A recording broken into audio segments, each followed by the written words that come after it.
നമസ്കാരം.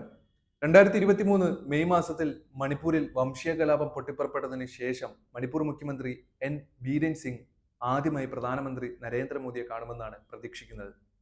മുഖ്യമന്ത്രിമാരുടെ കോൺക്ലേവിനൊപ്പം ന്യൂഡൽഹിയിൽ നടക്കുന്ന നീതി ആയോഗ് യോഗത്തിൽ പങ്കെടുക്കാൻ ഇംഫാലിൽ നിന്ന് പുറപ്പെട്ട മുഖ്യമന്ത്രി സിംഗ് പരിപാടികളുടെ പശ്ചാത്തലത്തിൽ മോദിയെ കാണാമെന്ന് പറഞ്ഞതായി മാധ്യമങ്ങളിലൂടെ പുറത്തുവരുന്ന അവലോകനം.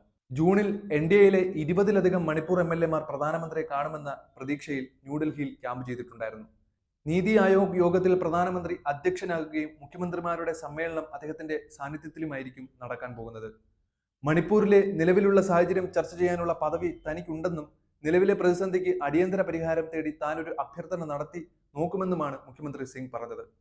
സംസ്ഥാനത്ത് ക്രമസമാധാനം പുനഃസ്ഥാപിക്കുന്നതിൽ പരാജയപ്പെട്ടതിന് സമീപകാലത്ത് മുഖ്യമന്ത്രി സിംഗ് കടുത്ത വിമർശനത്തിന് വിധേയനായിട്ടുണ്ടായിരുന്നു. മാത്രമല്ല, അദ്ദേഹത്തിന്റെ രാജിക്കായി ജനങ്ങൾ കടുത്ത സമ്മർദ്ദവും ചെലുത്തിയിട്ടുണ്ടായിരുന്നു. പൊതു തെരഞ്ഞെടുപ്പ് ഫലം പുറത്തുവന്ന് ദിവസങ്ങൾക്ക് ശേഷം RSS മേധാവി മോഹൻ ഭഗവത് മണിപ്പൂരിനെ അഭിസംബോധന ചെയ്യേണ്ടതിന്റെ ആവശ്യകതയെക്കുറിച്ചും സംസാരിച്ചിട്ടുണ്ടായിരുന്നു. അന്നു മുതൽ ബിരേൻ സിംഗിന്റെ മുഖ്യമന്ത്രിയുടെ ഓഫീസിലെ ദിവസങ്ങൾ എണ്ണപ്പെട്ടുവെന്ന് സംസ്ഥാനത്തും ഭരണകക്ഷിയായ BJPക്കകത്തും ഒരു ബഹളമുണ്ടായിരുന്നു. ബിരേൻ സിംഗിന്റെ തുടർച്ചയെ കേന്ദ്ര ആഭ്യന്തരമന്ത്രി അമിത്ഷാ പിന്തുണയ്ക്കേണ്ടതില്ലെന്ന് സംസ്ഥാനത്തെ RSS ഉൾപ്പെടെയുള്ളവർ ഈ ആഴ്ചയാണ് പത്രമാധ്യമങ്ങളിലൂടെ അറിയിച്ചത്. വംശീയ സംഘർഷം ആരംഭിച്ചതിന് ശേഷം ഒരു തവണ പോലും മണിപ്പൂർ സന്ദർശിച്ചിട്ടില്ലെന്നും ഇത് നൂറുകണക്കിന് ആളുകളുടെ മരണത്തിനും ആയിരക്കണക്കിന് ആളുകളെ കുടിയൊഴിപ്പിക്കാനും ഇടയാക്കിയതിന് പ്രധാനമന്ത്രി മോദിയെ പ്രതിപക്ഷ നേതാക്കൾ കണക്കിന് ആക്ഷേപിച്ചു വിട്ടിരുന്നു. മാത്രമല്ല, BJP അണികൾ പറഞ്ഞുണ്ടാക്കിയ മറ്റൊരു കാര്യം മണിപ്പൂരിൽ കലാപമേ ഉണ്ടായിട്ടില്ല എന്നുള്ളതായിരുന്നു.